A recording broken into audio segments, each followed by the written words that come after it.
The U.S. Capitol, where the body of the late Congressman John Lewis lies in state.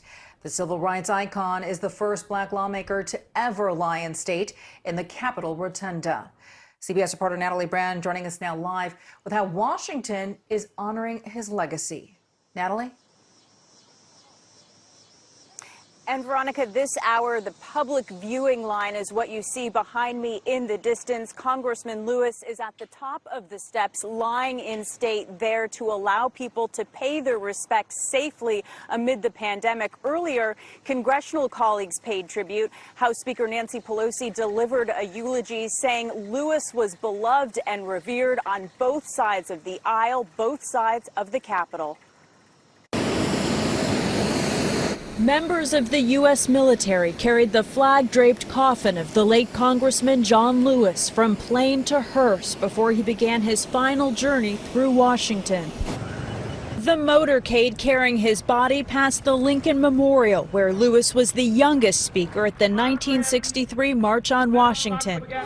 Amazing Grace played as a crowd gathered around the hearse on Black Lives Matter Plaza. The mayor of D.C., Muriel Bowser, was also there to greet the Lewis family, near where the congressman himself stood just 1 month before his death.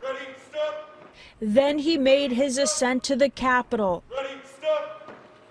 John Lewis will lie in state at the Capitol today and tomorrow. He served here for more than 3 decades, and colleagues called him the conscience of the Congress. It is an official, personal, and very sad honor to welcome our colleague, John Lewis, back to the Capitol, to welcome his family and his many friends, to acknowledge his sacred life. History only bent toward what's right because people like John paid the price to help bend it.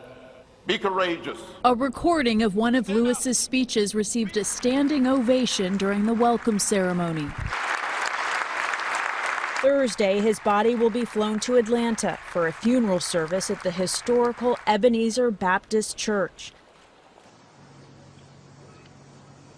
And the public viewing out here will continue for the next couple of hours and then all day tomorrow. Now, earlier today, President Trump said he does not plan to visit the Capitol, but this evening, Vice President Mike Pence did, as well as presumptive Democratic nominee Joe Biden. And this public viewing now in action stretches not only down the Capitol campus, but down the block past the Supreme Court. Some of the people waiting in line said they just had to be out here despite the coronavirus to thank Lewis, honor him, and now carry on his legacy. Veronica?